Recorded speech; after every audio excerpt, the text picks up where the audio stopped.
Soy el doctor Valeriano Fuentes López y les doy la más cordial de las bienvenidas a su programa No Tu Salud, un programa dirigido sobre todo a los problemas que más frecuentemente atacan a la población.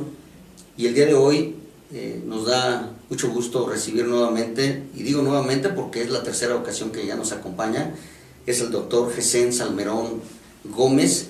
Él es neurólogo pediatra, es egresado de la Universidad Michoacana de San Nicolás de Hidalgo y hizo su especialidad en neuropediatría en el Hospital Infantil de México.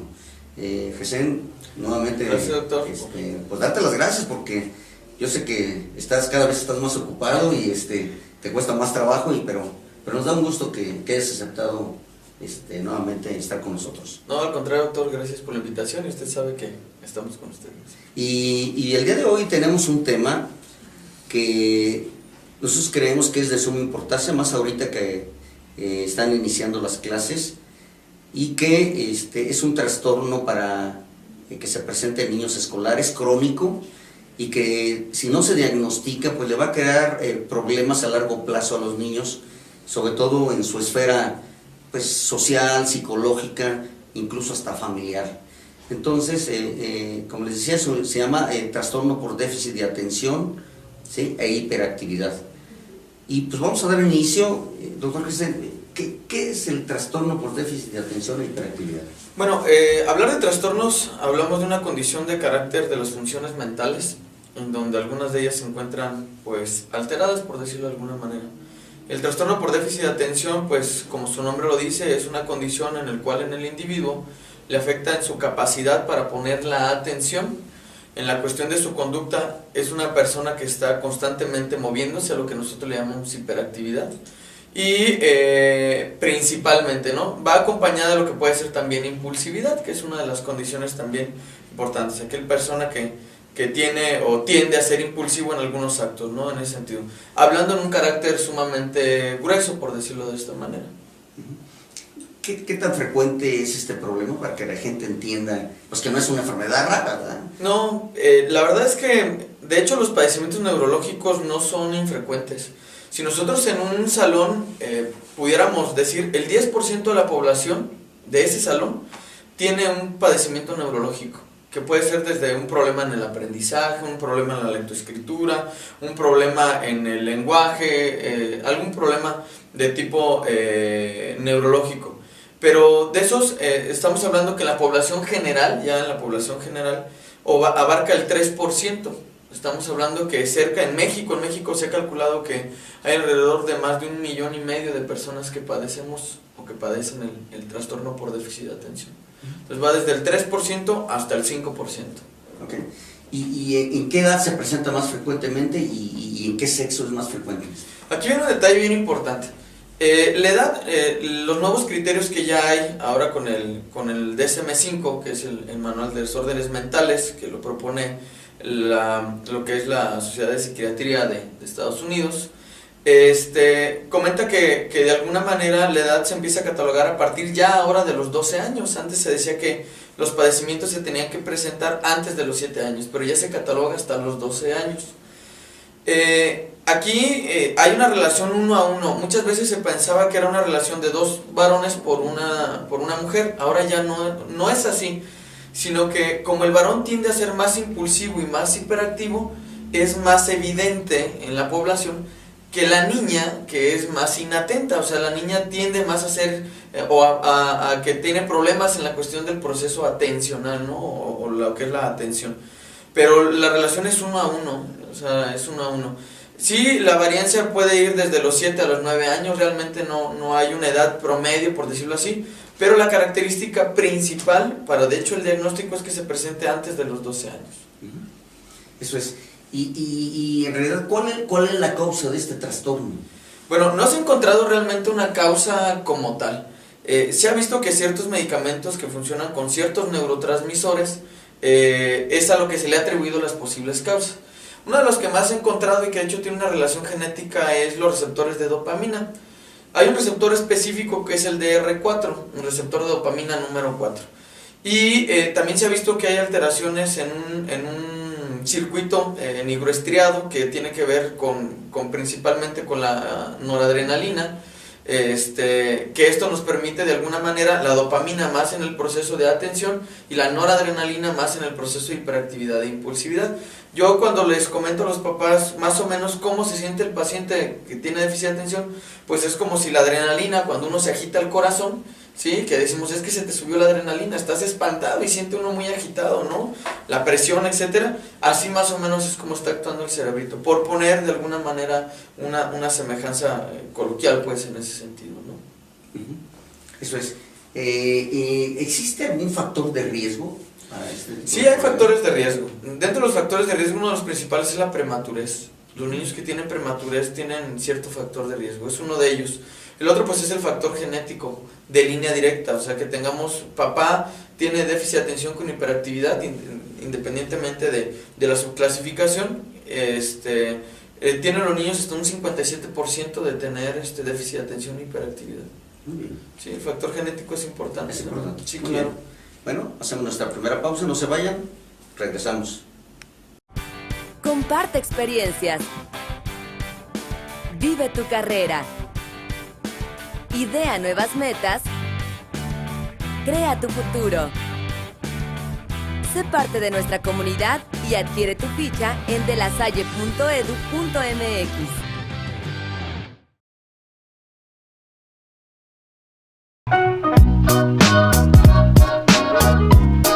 Mamá, me duele la panza, llévame con el doctor Valeriano. Vamos de inmediato con el doctor, hijo, no te preocupes. Doctor Valeriano Fuentes López, médico pediatra, Conjunto Florida, 9º piso.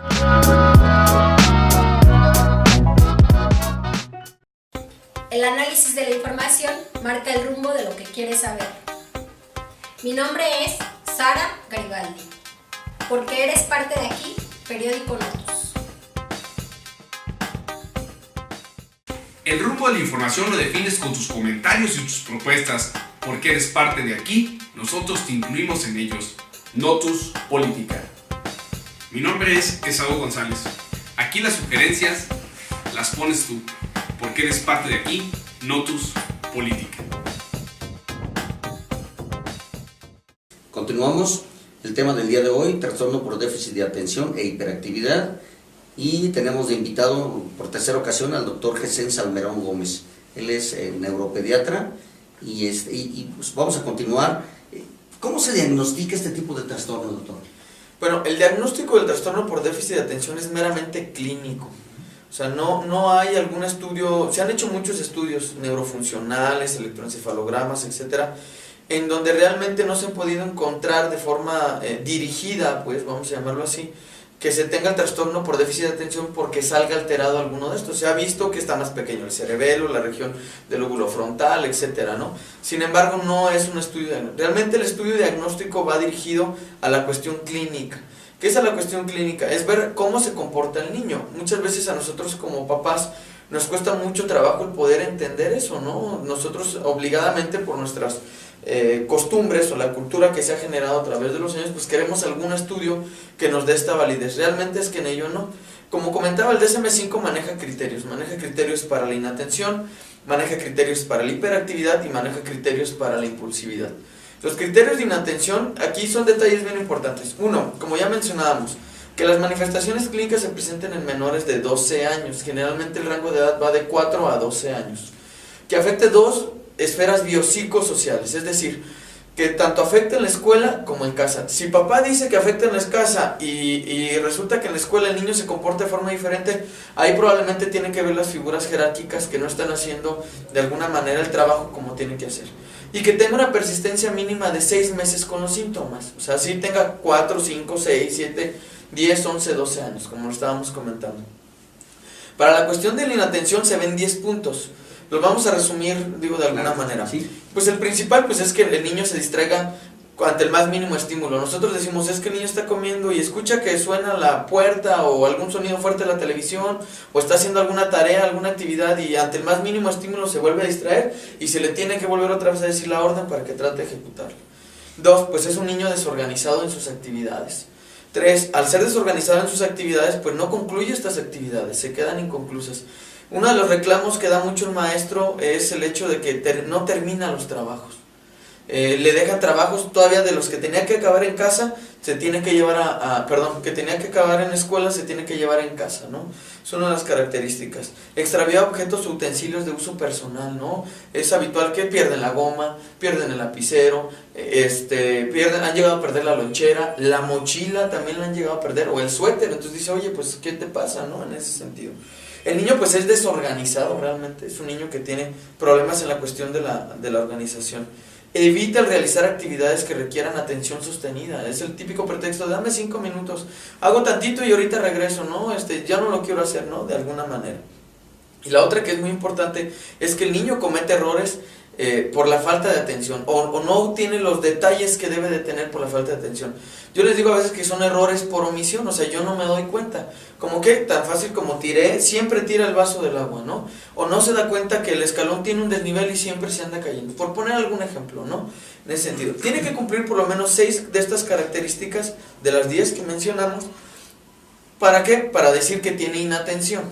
Ahora, para decir que tiene hiperactividad e impulsividad, es 1, se remueve de forma constante. Aún estando sentado el niño se mueve las manos, se remueve mucho los pies, o se levanta en sitios que debe permanecer sentados. Tiene dificultades para el juego, o sea, juegos que requieren de alguna manera estar tranquilos, tiene dificultades. Aquí tiende mucho a que los niños inconscientemente son rechazados por otros niños, porque yo les digo es que el niño quiere ser el balón, la portería, el árbitro, el delantero, el que anota el gol, etcétera, ¿no? Entonces los niños tienden a rechazarlo, ¿no? Que es una de las características. Actúa como si trajera un motorcito. Aquí muchos dicen los papás, es que yo lo llevo a natación, yo lo llevo a fútbol 4 horas al día, y doctor, se duerme en el trayecto a llegar a casa y pareciera que no lo llevamos a ningún lado, ¿no? O sea, continúa con esta carga principalmente, ¿no? En la parte de la impulsividad, pues los niños no respetan turnos, responden antes de que se concluya la pregunta, o no respetan lugares, ¿no? O principalmente no miden riesgos o peligros, que es uno de los detalles que en ocasiones les preocupa mucho a los papás, ¿no? De que se sube a la barda, ya brincó del árbol, etcétera, ¿no? O es habitual que comentan, sabe que ella tiene muchas cortaduras, muchas lesiones, ya se fracturó, pero es parte del área de la impulsividad. O se entrometen mucho en pláticas de adultos. O sea, uno está platicando con los papás y ya el niño se entromete. Entonces es una de las características clínicas que debe presentar, y a su vez debe de tener también estos 6 criterios de estos que acabo de mencionar. Claro, se pueden ampliar un poquito más, pero en un contexto muy general va relacionado con ello, ¿no? Teniendo esto que afecte 2 esferas biopsicosociales, tenga más de 4 años y cumpla los criterios que acabo de mencionar, se puede considerar un niño con trastorno por déficit de atención e hiperactividad. Ya se puede subdividir si predomina más la inatención o si predomina más la hiperactividad e impulsividad, ¿no? Ya en su momento se puede definir, o se le llama mixto cuando tiene inatención y a eso le agregamos la hiperactividad y la impulsividad. Eso es. Muy bien. Bueno, hacemos nuestra segunda pausa y regresamos, no se vayan. Comparte experiencias. Vive tu carrera. Idea nuevas metas. Crea tu futuro. Sé parte de nuestra comunidad y adquiere tu ficha en delasalle.edu.mx.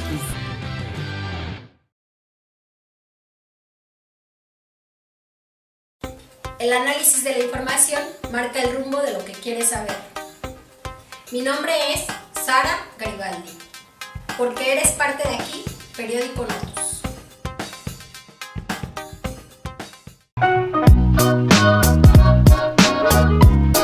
Mamá, me duele la panza, llévame con el doctor Valeriano. Vamos de inmediato con el doctor, hijo, no te preocupes. Doctor Valeriano Fuentes López, médico pediatra, Conjunto Florida, 9º piso.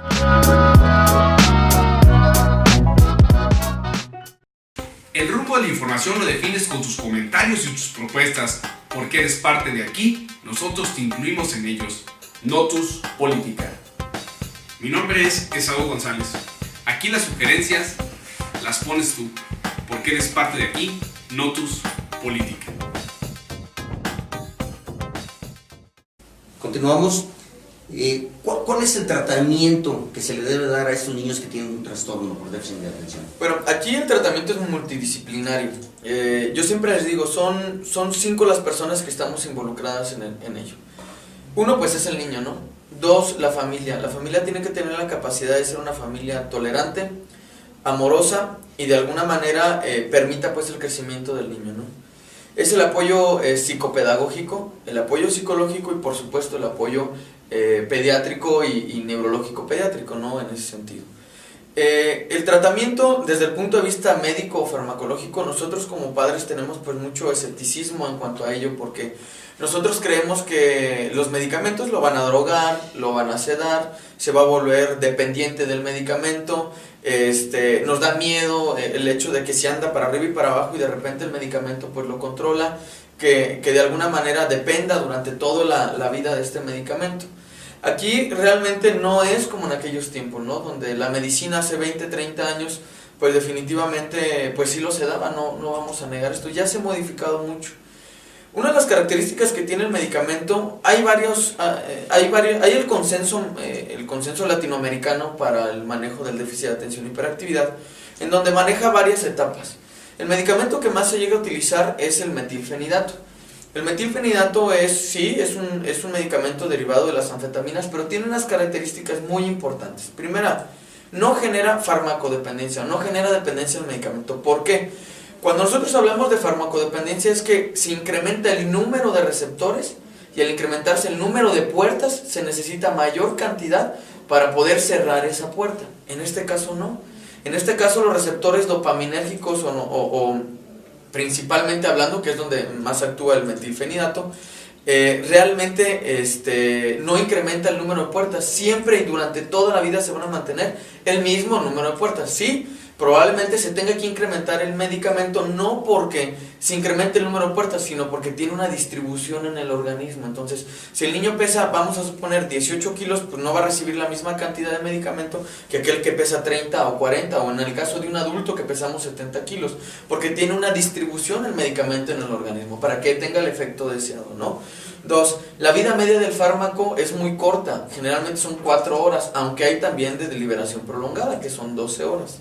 Se elimina todo vía renal, es decir, se acaba el efecto del medicamento y ya no hay medicamento, no tiene un efecto residual, como en algunos otros fármacos de aquellos viejos tiempos, en donde uno se tomaba el medicamento 1, 2, 3, 4 semanas y todavía al término del medicamento sigue teniendo, se va reduciendo en el organismo, pero sigue teniendo efecto el medicamento. No, esto es muy evidente, los papás lo dicen, ¿sabe qué, doctor? Nosotros nos damos cuenta en las etapas iniciales cuando tiene el medicamento y no. Es más, a veces ni queremos suspendérselo porque tenemos el miedo que regrese.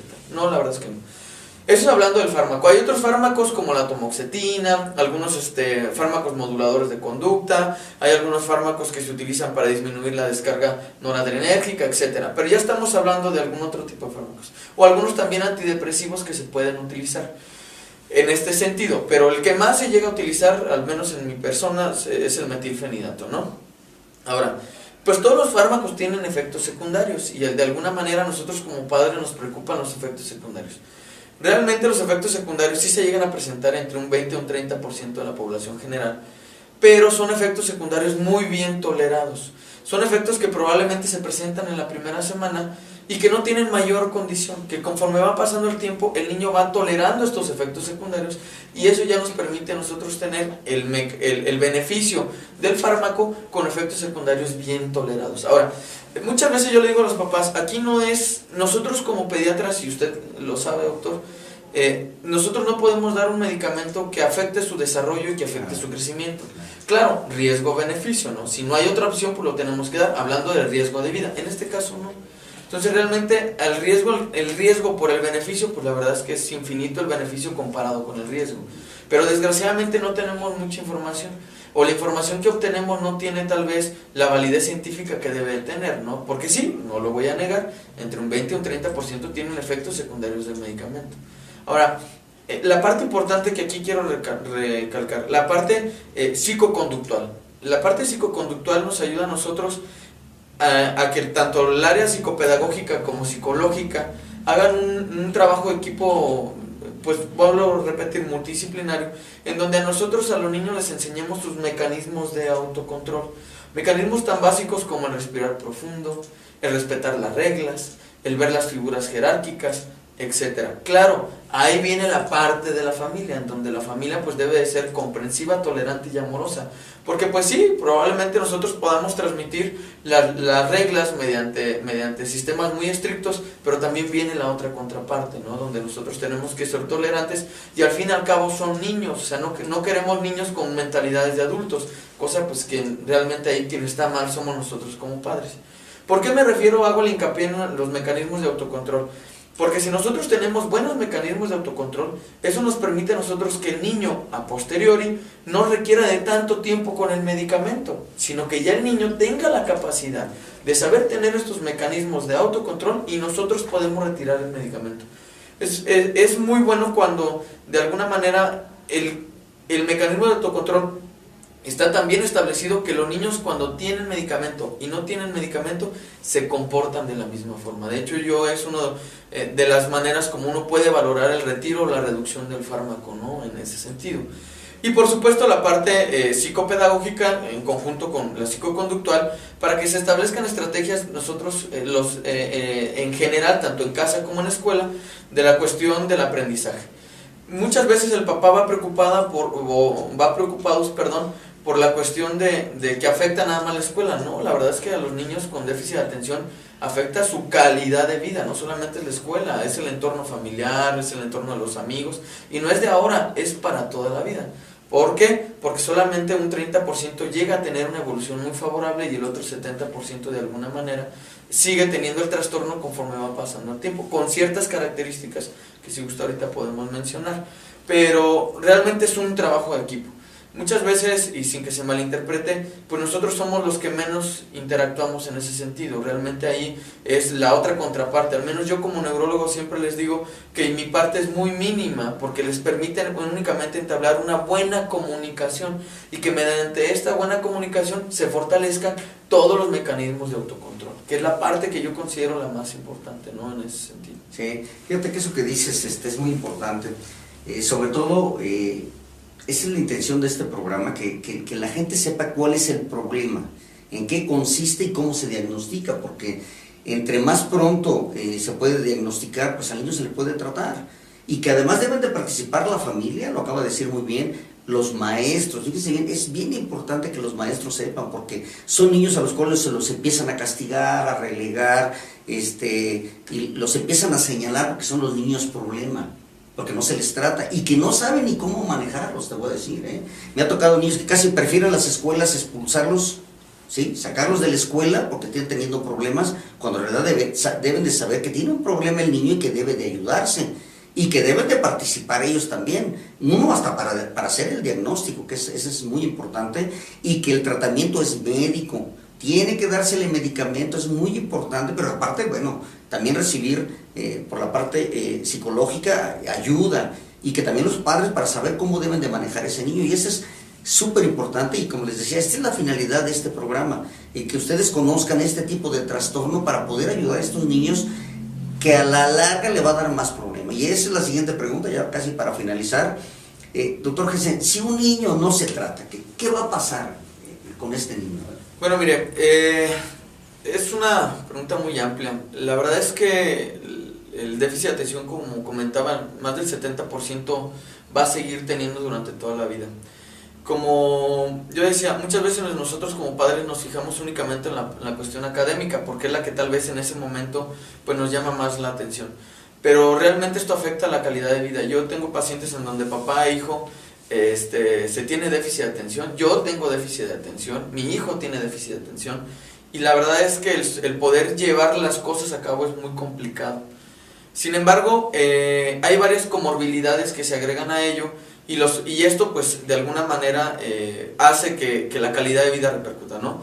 Por poner un ejemplo, el hecho de que esta inatención no se tenga un buen mecanismo de autocontrol, pues puede ser que los pacientes adultos duran muy poco en los trabajos, duran entre 1 o 2 años en el trabajo, que es algo que llama mucho la atención. Las relaciones interpersonales, generalmente los que tenemos déficit de atención e hiperactividad, muchas veces de ellos no tienen buenas relaciones de pareja y son personas que se divorcian de forma muy frecuente. Entonces ese es otro detalle muy importante, porque es difícil la pareja el poder sobrellevar de alguna manera esta persona que no tiene pues de alguna manera esta adaptación biopsicosocial en ese sentido, ¿no? Los vicios es otro factor muy importante. De 10 niños que se tienen, o el 30% que tiene déficit de atención, tiene algún vicio, alcoholismo o tabaquismo. Pero aquí viene un detalle sumamente importante. De esos 2 que fuman, vamos a suponer, de ese 20% que fuma, ya alguno de ellos ha probado alguna droga. Entonces eso es donde ya nos llama a nosotros la atención como foco rojo. Por eso yo decía que la parte tolerante, amorosa y comprensiva de la familia es muy importante, porque los niños cuando están en una etapa adolescente y no encuentran este refugio en la familia, desgraciadamente se busca por fuera. Entonces son niños que en muy poco tiempo, o a muy corta edad mejor dicho, tienen ya problemas con la ley, ¿no? O la ingesta de sustancias nocivas e ilegales, ¿no? Entonces es la parte que a veces los papás no vemos, ¿no? En algún momento vemos la cuestión académica y dice, se acaba lo académico y en la casa, no, la verdad es que por eso es muy importante todo esto.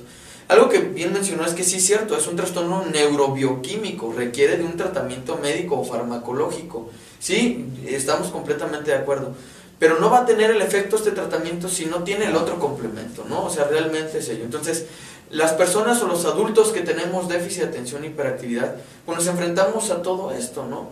De alguna manera, vuelvo a repetir, teniendo estos mecanismos de autocontrol, pues te permite de alguna forma el tener una mejor calidad de vida. Sin embargo, si estas cosas no suceden, pues bueno, muchos de ellos, se dice que hasta un 10% de las personas que tienen déficit de atención e hiperactividad, pues ya han tocado la cárcel o ya han pisado de alguna manera una cuestión de tipo legal muy severa. Entonces, pues eso ya nos llama a nosotros la atención y nos pone un foco rojo, ¿no? En ese sentido, ¿no? Pueden sufrir trastornos asociados, que es otro detalle importante, que es como la oposición y el desafío, que es el famoso niño, que aparte de tener la falta de atención, la hiperactividad, el impulso, opone y desafía. Es decir, yo por qué lo voy a hacer, complica con la maestra, pelea, etcétera, ¿no? Tienen trastornos obsesivos un 30%. Tienen trastornos de ansiedad y depresión, porque están relacionados no solamente estos 2 neurotransmisores que mencionamos, dopamina y noradrenalina, también puede estar involucrado serotonina, que es la que tiene que ver con los trastornos de ansiedad y depresión. Sí, puede también tener epilepsia y también puede tener como comorbilidad autismo. Entonces hay veces que el niño tiene autismo y también tiene déficit de atención e hiperactividad. Entonces se agregan muchas situaciones, por lo que realmente es muy importante que los pacientes con déficit de atención vayan con las personas adecuadas, o sea, se les dé el diagnóstico y de alguna manera vayan con las personas adecuadas para que esto permita que el niño tenga una mejor calidad de vida, ¿no? Muy bien. Bueno, ¿dónde te pueden localizar? Yo sé que él tiene un grupo que trata este tipo de niños, que nos puedes dar un poco de información para que la gente sepa. Muchísimas gracias. Sí, nosotros hicimos una clínica integral de neurodesarrollo, donde la intención es eso, de alguna manera el poder apoyar al niño, no solamente en estas áreas, en todas las áreas posibles. Esta clínica, pues bueno, trata de buscar el bienestar general o global del niño, va desde el apoyo del área pediátrica, doctor, al cual estamos muy agradecidos también. Pero también tenemos el área de equilibrio, que es la que se encarga de toda la cuestión de la psicoconductual. Está el área psicopedagógica, que también ahí tenemos, y por supuesto está su servidor, que es el área neurológica, ¿no? Pero de alguna manera pues tratamos de integrarnos. Y un detalle que es bien importante, y usted lo ha visto, que tiene que haber una adecuada comunicación, porque tanto es valiosa el apoyo pediátrico como es su caso, doctor, y el apoyo neurológico, que yo como siempre lo he dicho es una herramienta únicamente del pediatra, porque aquí la parte fundamental es el médico pediatra, y por supuesto el apoyo psicológico, ¿sí? Donde todos hacemos una conjunción y esto hace que el niño le vaya muy bien y en muy corto tiempo. Entonces muchas veces nosotros decimos, es que para qué gasto o pago y demás. La verdad es que al pasar del tiempo se va remunerando todo esto, que el sacrificio que se está haciendo, ¿no? ¿Por qué? Porque vuelvo a repetir, si se diagnostica a muy corta edad, pues esos problemas de adolescencia, etcétera, pues se van autolimitando, ¿no? Y eso permite que en muy corto tiempo el niño pueda de alguna manera el poder llevar a cabo sus actividades sin que tengan una condición o una implicación social, que es la parte importante, ¿no? Entonces, yo en el área que a mí me corresponde, que es el área neurológica pediátrica, yo estoy en Escuela Médico Militar 244, Interior 5, ya nos cambiamos por ahí. El teléfono es 624-6155. Cualquier cosita, pues estamos ahí para servirles. Y si hubiera alguna duda, algo, pues de igual manera, ¿no? Sin ningún problema. Bueno, pues queremos darle las gracias al doctor Jesús Salmerón por su explicación de este tipo de problema, que ojalá y sea de utilidad sobre todo a los padres o maestros, ¿no? Así que pues les recomendamos que nos vean en la página www.notus.com.mx, asimismo en todas las redes sociales donde también subimos este tipo de programa, que ojalá y si les gusta, pues compártanlo. Yo creo que es para beneficio de la población. Así que quiero darle las gracias al doctor y gracias a ustedes por recibirnos en este tipo de programa. Muchísimas gracias y hasta la próxima.